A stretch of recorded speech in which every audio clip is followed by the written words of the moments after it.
Hello guys, వీడియోలోకి వెళ్ళడానికి ముందు ఒక్క విషయం చెప్పాలి. అదేంటి అంటే బేసిక్‌గా నేను 'బిగ్ బాస్' రిలేటెడ్‌గా చాలా వీడియోస్ చేయాలి గదా! అంటే ఇప్పుడు ఎపిసోడ్ రివ్యూస్ చేయాలి. తర్వాత 'ఆపరేషన్ ఆదిరెడ్డి' వీడియోస్ చేయాలి. లైవ్ అప్డేట్స్ చేయాలి. ఎలిమినేషన్ అప్డేట్స్ చేయాలి. అది గాకుండా ప్రోమో అనాలిసిస్‌లు, ఓటింగ్ పోల్ అనాలిసిస్‌లు కూడా ఉంటాయి. అయితే మొదటి 4 టాపిక్‌లు కూడా ఈ ఛానెల్‌లో పెట్టగలను గానీ, లాస్ట్ 2 టాపిక్స్ మాత్రం ఈ ఛానెల్‌లో పెట్టలేను. ఎందుకంటే నోటిఫికేషన్స్ ఇష్యూ అయితే వస్తది. సో, డెఫినెట్ నోటిఫికేషన్స్ ఎల్లవసలు. సో, అందుకనే మనకు ఇంకొక ఛానెల్ ఉంది 'మైదర్ బీబీ 2.0' అని. నేను కామెంట్ సెక్షన్‌లో దాని లింక్ అయితే పిన్ చేస్తాను. దాని మీద క్లిక్ చేసి మీరు ఒకసారి ఆ ఛానెల్‌ని సబ్స్క్రైబ్ చేసుకొని దాన్ని కూడా బెల్ ఐకాన్ క్లిక్ చేసి ఆల్‌లో పెట్టుకోండి. సో, రేపటి నుంచి ప్రోమోస్ అన్నీ కూడా అంటే ప్రోమో అనాలిసిస్‌లు, ఆ తర్వాత ఓటింగ్ పోల్ అనాలిసిస్‌లు ఇవన్నీ కూడా అందులోనే వస్తాయి. సో, మిస్ అవ్వకుండా చూడొచ్చు. సో, ప్లీజ్ ఆ ఛానెల్‌ని కూడా సబ్స్క్రైబ్ చేసుకొని బెల్ ఐకాన్ క్లిక్ చేసి ఆల్‌లో పెట్టుకోండి. Thank you. ఇంకా వీడియోలోకి వెళ్ళిపోదాం. హలో గైస్, నా పేరు Mahendra. Welcome to my channel. ఇప్పుడు కారణం మన ఛానల్ సబ్స్క్రైబ్ చేసుకోకపోతే ఇప్పుడే సబ్స్క్రైబ్ చేసుకోండి. పక్కన బెల్ ఐకాన్ ఆన్‌లో పెట్టుకోండి. నా ఫర్దర్ వీడియోస్ మిస్ అవ్వకుండా చూడొచ్చు.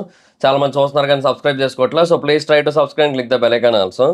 సో, బేసిక్‌గా నైట్ ఎపిసోడ్ అయిపోయిన తర్వాత నుంచి కూడా ఇమ్మీడియేట్‌గా రికార్డింగ్ అయితే స్టార్ట్ చేశాను. సో, బేసిక్‌గా మన రికార్డింగ్ స్టార్టింగ్ అనేది మణికంఠ, శేఖర్ భాష వీళ్ళు మాట్లాడుకుంటున్నారు. అండ్ ఆ తర్వాత ఒక 2.5 అవర్స్ వరకు అలా రికార్డింగ్ అయితే చేశా. బట్ దేర్ ఆఫ్టర్ మొత్తం అందరూ పడుకుండిపోయారు. ఇంక నాకు అర్థమైంది. సరే అని చెప్పి ఇంకా అది ఆపేసాను ఇంకా. అండ్ మార్నింగ్ మళ్ళీ 6:30కి అయితే లేచి మళ్ళీ రికార్డింగ్ ఆన్ చేశా లైవ్. అండ్ అప్పటికి కూడా అందరూ పడుకొని ఉన్నారు. ఎవరు లెగలేదు లైవ్‌లో అయితే.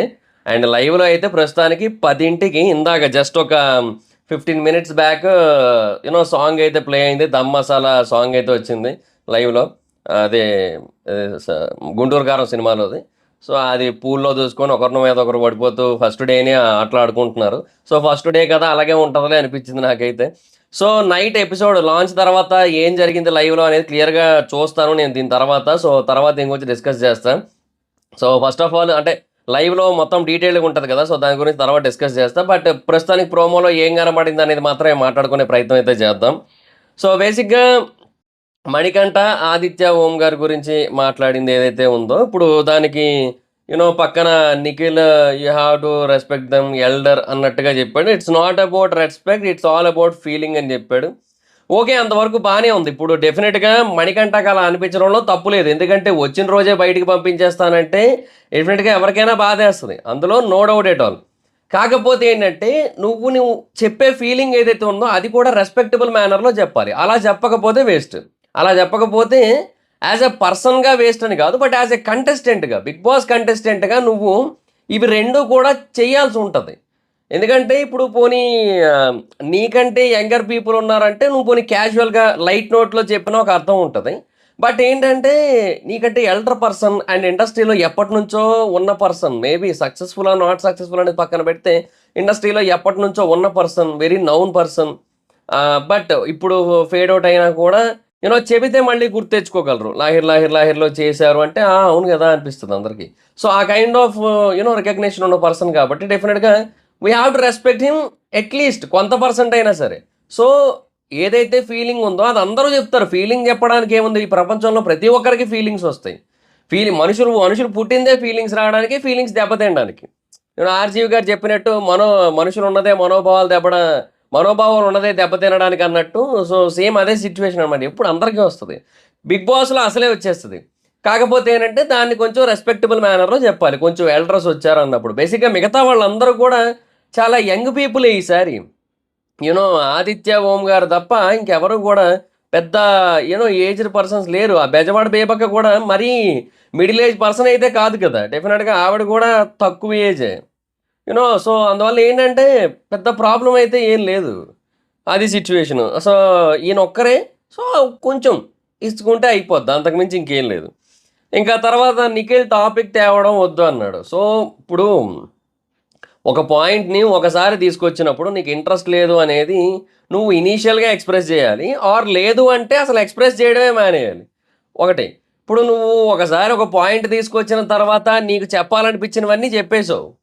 చెప్పేసిన తర్వాత కూడా అవతల పర్సన్ నువ్వు చెప్పిన పాయింట్లు ఏవైతే ఉన్నాయో వాటి గురించి ఆ పర్సన్ మాట్లాడుతూ ఉంటే అది నీకు నచ్చట్లేదు, నీకు కోపం వస్తుంది, నీకు చిరాకేస్తుంది. సో, నువ్వు అన్ని సార్లు ఈ టాపిక్ తేవడం నాకు నచ్చట్లేదంటే అది అన్నెసెసరీ. ఇప్పుడు నువ్వు అతను పాయింట్ రైజ్ చేసాడు అనుకుందాం ఇనీషియల్‌గా. ఎవరు నిఖిలే ఈ డిస్కషన్ గురించి పాయింట్ రైజ్ చేసాడు అనుకుందాం. సో, రైజ్ చేసిన తర్వాత చాలా సేపు డిస్కషన్ అయింది. ఎందుకంటే ఇవన్నీ చెప్పాడు కాబట్టే కదా ప్రోమోలో వచ్చింది. సో ఇదంతా అయిన తర్వాత ఆ చెప్పిన పాయింట్ల కోసం అవతల పర్సన్ మాట్లాడుతుంటే ఇలాగ అన్నిసార్లు ఈ టాపిక్ గురించి తేవడం నాకు నచ్చట్లేదు, అది కరెక్ట్ కాదు. అదేదో ఇనీషియల్ గానీ ఇప్పుడు వద్దు, నేను నాకు ఆ టాపిక్ గురించి మాట్లాడాలని లేదు. ఎవరైనా సరే ఇప్పుడు మన పక్కన ఎవరో కూర్చున్నారు సడన్‌గా వచ్చి, ఎవరో ఒకరోజు ఫ్రెండ్. ఆ ఫ్రెండ్ వచ్చి మన లైఫ్‌లో జరిగిన వాటి కోసమో, లేదంటే మనకి ఆ రోజు జరిగిన గొడవల కోసమో, దేని గురించో అడిగితే, మనం ఇనీషియల్‌గా చెప్పి ఆ తర్వాత సరే ఇంక నాకు మాట్లాడడం, నువ్వు దాని గురించి రైజ్ చేయడం నాకు నచ్చట్లేదంటే అది కరెక్ట్ కాదు. అది ఇనీషియల్‌గానే లేదు, నాకు దాని గురించి మాట్లాడాలని లేదు. I will think about myself. నేను ఆలోచించుకుంటాను ఒకసారి. సో, నాకు నేనే క్లారిటీ తెచ్చుకుంటా. ఇది వేరే విషయం మళ్ళీ. అది పోనీ లేదు అంటే షేర్ చేసుకుంటే మొత్తం షేర్ చేసుకో. అవతల పర్సన్స్ కూడా రియాక్ట్ అవుతారు మరి వాటికి. నువ్వు చెప్తావు, వాటికి రియాక్ట్ అవ్వద్దంటే ఎలాగా? అది కరెక్ట్ కాదు. ఇంకా తర్వాత ఆరెంజ్ ఇష్యూ. ఆరెంజ్ ఇష్యూలో కూడా డెఫినెట్‌గా సోనియా వర్సెస్ శేఖర్. సో, వీళ్ళది ఏంటంటే ఇప్పుడు బేసిక్‌గా బోర్ కొడుతుంది అందరికీ కూడా. ఇంక ఏం చేయాలో తెలియక ఆ ఆరెంజ్‌తో ఆడుకుంటున్నారు. ఇంక దాన్నే బాల్‌లాగా. సో, అందరూ క్యాచులు పట్టుకుంటున్నారు. మధ్యలో కింద పడిపోయింది. సో, ఆబ్వియస్‌లీ కొంతమందికేంటంటే, అందరికీ అని నేననను. బట్ కొంతమందికేంటంటే హైజీన్ అనేది చాలా ఇంపార్టెంట్. సో, వాళ్ళేంటి ఇలా కింద పడినవి అలాంటివి తినడానికి ఇష్టపడరు. బట్ సమ్‌హౌ ఒకటైతే ఉంది. ఇప్పుడు orange is a peeled fruit. అంటే తొక్క తీసి తినే పండుది. సో, ఇప్పుడు నేనేమంటున్నానంటే యాపిల్ కాదది. ఇప్పుడు అది యాపిల్ అనుకోండి. యాపిల్‌ని కింద పడేసి, దాన్ని తీసుకొనెళ్ళి అక్కడ వేరే యాపిల్స్‌లో కలిపి పెడితే డెఫినెట్‌గా అంటే లాజికల్‌గా మాట్లాడుకుందాం. యాపిల్‌ని కింద పడేస్తే మేబీ మట్టి అంటుకుంటది. అందరూ తిరిగారు పొద్దున్నుంచి సాయంత్రం దాకా. పైగా వర్షం కూడా పడింది. ఆ వర్షం వాటర్ అంతా ఆడ తిరుగుతా ఉంది మొత్తం. తర్వాత నడుచుకుంటూ వచ్చారు మొత్తం. సో, ఆ యాపిల్ కింద పడింది. సో, ఇప్పుడు దాన్ని తీసుకొనెళ్ళి వేరే యాపిల్స్ బుట్టలో పెట్టారు. అప్పుడు యాపిల్ యూనో కలుస్తాయి. సో, ఈ యాపిల్ ఇంకొక యాపిల్ టచ్ అవుతది. సో, మట్టి అంటుకుంటది. సో, అన్ని యాపిల్స్ ఖరాబ్ అవుతాయి అనే పాయింట్ అయితే ఉందంటే ఒక అర్థం ఉంది సోనియాది. ఇప్పుడు ఆరెంజ్ అది. ఆరెంజ్ ఏంటి? ఒక పీల్డ్ ఫ్రూట్. నేను కాదనను. ఇప్పుడు దాని తొక్క తీసేస్తారు. అది ఎంత అంటుకున్నా తొక్కకే కదా అంటుకుంటది. లోపల పండుగైతే అంటుకోదు కదా! సో, ఎంత అంటుకున్నా తొక్కకే అంటుకున్నప్పుడు, ఆ తొక్క తీసి తినేటప్పుడు, తొక్క తీసి లోపల ఉన్నదాన్ని తినేటప్పుడు, బయట దీనికోసం ఇంత గొడవ చేయడం ఎందుకనేది నా క్వెషన్. ఎంత హైజీన్ పీపుల్ అయినా. నేను ఒప్పుకుంటా కొంతమంది హైజీన్ పీపుల్. ఇప్పుడు ఒకటైతే తప్పు. ఇప్పుడు ఫుడ్‌తో ఆటలాడడం అయితే తప్పు. శేఖర్ భాష ఈ విషయంలో తప్పే. శేఖర్ భాష అనే కాదు, మిగతా వాళ్ళు ఎవరైతే ఆడారో వాళ్ళందరూ తప్పే. బట్ దాన్ని సమర్థించింది శేఖర్ భాష ఒక్కడే. శేఖర్ భాష ఒక్కడే సమర్థించుకుంటూ ముందుకొచ్చాడు.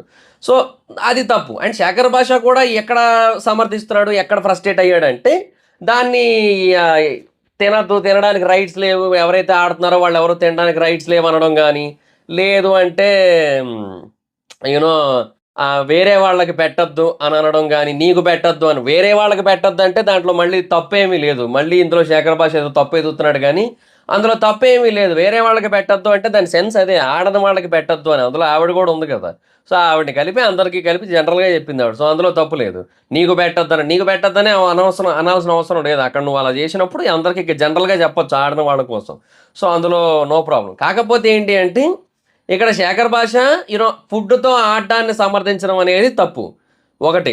తర్వాత ఈ తొక్క తీసుకొని తినేదాని కోసం కింద మట్టి అంటుకోవడం, వేరే వాటికి అంటుకోవడం అనే దాని గురించి ఓవర్ చేయడం అనేది సోనియా తప్పు.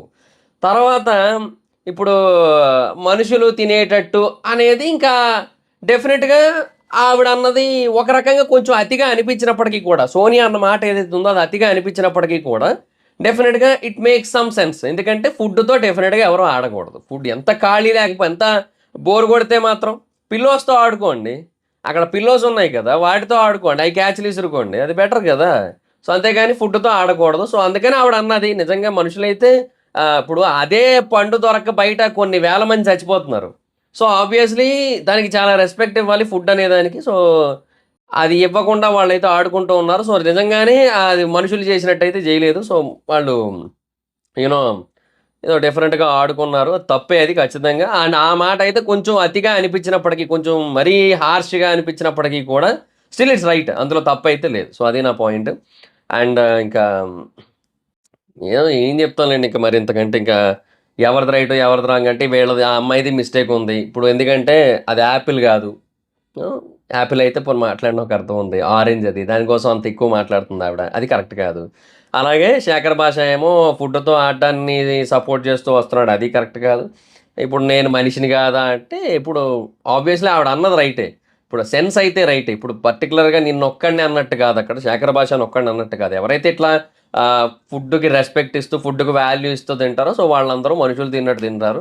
మీరు ఇట్లా ఫుడ్‌కి రెస్పెక్ట్ ఇవ్వట్లేదు, ఫుడ్‌కి వాల్యూ ఇవ్వట్లేదు కదా! అన్నట్టుగా ఆ సెన్స్‌లో చెప్పింది. సో అదైతే క్లియర్ అక్కడ. సో ఆ పాయింట్‌లో సోనియాదైతే మిస్టేక్ లేదు గానీ బట్ ప్రతి ఇప్పుడు దాన్ని కలపొద్దు అనేది ఏదైతే ఉందో అది డెఫినిట్‌గా అనవసరమైన థింగే అది. ఎందుకంటే ఒకటి ఏ పండు తిన్నా కూడా బిగ్ బాస్‌లో వాష్ చేసుకునే తింటారు తినే ముందు. ఎందుకంటే ఆబ్వియస్‌లీ అక్కడ ఎలా ఉంటది? బయట నుంచి ఎప్పటి నుంచి తెచ్చారో, ఏం ఫ్రిడ్జ్‌లో ఉంటాయి ఇవన్నీ తెలీదు కాబట్టి డెఫినిట్‌గా కొంచెం వాష్ చేసుకునే తింటారు. సో అంతవరకు ఫైన్ అండ్ గుడ్. అండ్ ఇది ఆరెంజ్ తొక్క తీసే తింటారు. సో దీనికోసం అంత హడావిడి చేయాల్సిన అవసరం లేదని నా ఫీల్. ఇంకా తర్వాత టాస్క్ పెట్టారు. టాస్క్ బేసిక్‌గా కొంచెం పవర్‌ఫుల్‌గానే పెట్టారు. ఫస్ట్ డేనే వాళ్ళకి మంచి పవర్‌ఫుల్ టాస్క్ ఇచ్చారు. అంటే వాళ్ళ స్ట్రెంగ్త్‌ని ప్రూవ్ చేసుకునే టాస్క్ ఒకటిచ్చారు. సో, అండ్ బేసిక్‌గా ఈ టాస్క్ యొక్క మెయిన్ ఇంటెన్షన్ ఏంటి అంటే గొడవలు పెట్టడం, పుల్లలు పెట్టడం. అంటే ఆబ్వియస్‌లీ ఎన్ని వీలైతే అన్ని గొడవలు పెట్టాలి అనే బేసిస్ మీదే ఉన్నారాయన బిగ్ బాస్ ఈ సీజను. సో, ఎస్పెషల్లీ నామినేషన్స్‌కి కావాల్సిన ఫైర్ మొత్తాన్ని కూడా క్రియేట్ చేశారిక్కడ. ఎందుకంటే కొంతమంది కావాలని ఓడిస్తున్నారు కదా! అంటే ఔట్ చేస్తున్నారు. అండ్ ఔట్ చేసిన దాంట్లో కొంతమంది ఏమైనా మాల్ ప్రాక్టీస్ ఏదైనా చేయొచ్చు. Might be. వాళ్ళు కొంచెం తెలివిగా అనుకోని, ఏదో కొన్ని ట్రిక్కులు ప్లే చేసి వేరే వాళ్ళని ఔట్ చేసి ఉండుండొచ్చు. ఇలా జరుగుతూ ఉంటాయి. ఇంకా లైవ్‌లో అయితే ఆ టాస్క్ అయితే స్టార్ట్ అవ్వలేదు. చాలా టైం పట్టేలా ఉంది. సో, అది ఎప్పుడో స్టార్ట్ అవుతది ఫర్దర్‌గా. సో, ఆ మాల్ ప్రాక్టీస్‌లు అయితే ఉంటాయి. డెఫినిట్‌గా జరుగుతాయి ఇలాంటి టాస్కులు జరిగినప్పుడు. సో, వాటి మీద నామినేషన్ పాయింట్స్ వస్తాయి. మణికంఠకు ఆల్రెడీ ఉన్నట్టుంది ఆదిత్య ఓం మీద పాయింట్ అయితే. సో, అదైతే క్లియర్. కానీ ఇంకా ఫర్దర్‌గా ఎళ్తూ ఉన్న కొద్దీ యూనో అది కొంచెం బెటర్‌గానే రిజల్ట్ అయితే ఇస్తది. సో, అందుకే నామినేషన్స్ టాస్క్ ఇది నామినేషన్స్ టాస్క్ అనిపించింది నాకైతే మాత్రం. అంటే ఏదో జనరల్ టాస్క్ లాగా ఏదో గేమ్‌లా కాకుండా నామినేషన్స్ గొడవలు కావాలి కాబట్టి, కొన్ని పాయింట్లు కావాలి కాబట్టి మొదటి వారం నుంచే నెక్స్ట్ లెవెల్‌లో అన్నీ ఉండడం కోసం పకడ్బందీగా ప్లాన్ చేశారనిపించింది. బాగా పకడ్బందీగా ప్లాన్ చేశారు మైక్ అనిపించింది నాకు. So, let's see. మొత్తానికి ప్రోమో అయితే చాలా పవర్‌ఫుల్‌గానే ఉంది. స్టార్టింగ్ ప్రోమో అయితే ఫస్ట్ ప్రోమో. ఇంకా సెకండ్ ప్రోమో మధ్యాహ్నమో, సాయంత్రం వస్తది కదా! సో, లెట్స్ సీ అప్పుడు చూద్దాం. అండ్ ఈ గ్యాప్‌లో లైవ్ మొత్తం అంటే ఇప్పటివరకు ఏదైతే నైట్ జరిగిందో అండ్ పొద్దున్న లేచాక ఏం జరిగిందో సో, అవన్నీ చూడటానికైతే ట్రై చేస్తాను. మొత్తం అంతా రికార్డ్ అయ్యి ఉంది. So, I will watch that live and ఆ లైవ్ రిలేటెడ్ కూడా ఒక క్లారిటీ అయితే ఇస్తాను. ఆపరేషన్ ఆదిరెడ్డి వీడియో రోజు సాయంత్రం 6కి పెట్టుకుందాం. ఇంకా అంతకంటే ముందు వద్దు, అంతకంటే తర్వాత వద్దు. సో, కరెక్ట్‌గా 6కి పెట్టుకుందాం. అండ్ బేసిక్‌గా ఒక విషయం అయితే మర్చిపోయాను నేను. ఇప్పుడు అది రికార్డ్ చేసి నేనది స్టార్టింగ్‌లో పెడతాను. అదేంటి అంటే ఇప్పుడు మళ్ళీ సెపరేట్‌గా ఒక చిన్న బిట్ రికార్డ్ చేసి పెడతాను. ప్రోమోల గురించి ఇంక ఇందులో వీడియోస్ అయితే చెయ్యను నేను. ప్రోమోల గురించి మన 'మహీధర్ బీబీ 2.0' ఛానెల్‌లో పెడతాను. స్టార్టింగ్‌లో ఇప్పుడు మీకు మళ్ళీ క్లిప్ వచ్చే ఉంటది లెండి. ఇప్పుడు యాడ్ చేసి ఉంటా. సో, ఒకసారి చూడండి. ఆ ఛానెల్‌ని సబ్స్క్రైబ్ చేసుకొని బెల్ ఐకాన్ క్లిక్ చేసి ఆల్‌లో పెట్టుకోండి. నా ఫర్దర్ వీడియోస్ మిస్ అవ్వకుండా చూడొచ్చు. సో, ప్లీజ్ ప్రోమో అనాలిసిస్‌లో, ఓటింగ్ పోల్ అనాలిసిస్‌లో అందులో ఉంటాయి. సో, మీరు అందులో చూడండి. So, that's it guys. This is the video. Video గాని మీకు నచ్చినట్లయితే లైక్ చేయండి. వీడియో షేర్ చేయండి. ఇప్పటికే ఎవరైనా మన ఛానెల్‌ని సబ్స్క్రైబ్ చేసుకోకపోతే ఇప్పుడే సబ్స్క్రైబ్ చేసుకోండి. పక్కన బెల్ ఐకాన్ ఆల్‌లో పెట్టుకోండి. నా ఫర్దర్ వీడియోస్ మిస్ అవ్వకుండా చూడొచ్చు. చాలా మంది చూస్తున్నారు కానీ సబ్స్క్రైబ్ చేసుకోవట్లేదు. So, please try to subscribe and click the bell icon also. నా ఇన్‌స్టాగ్రామ్ ఐడీ జబర్దస్త్ మైదర్. మాకు కూడా వచ్చినట్టు ఫాలో అవ్వచ్చు. Thank you so much guys. Have a nice video. Next video. By by.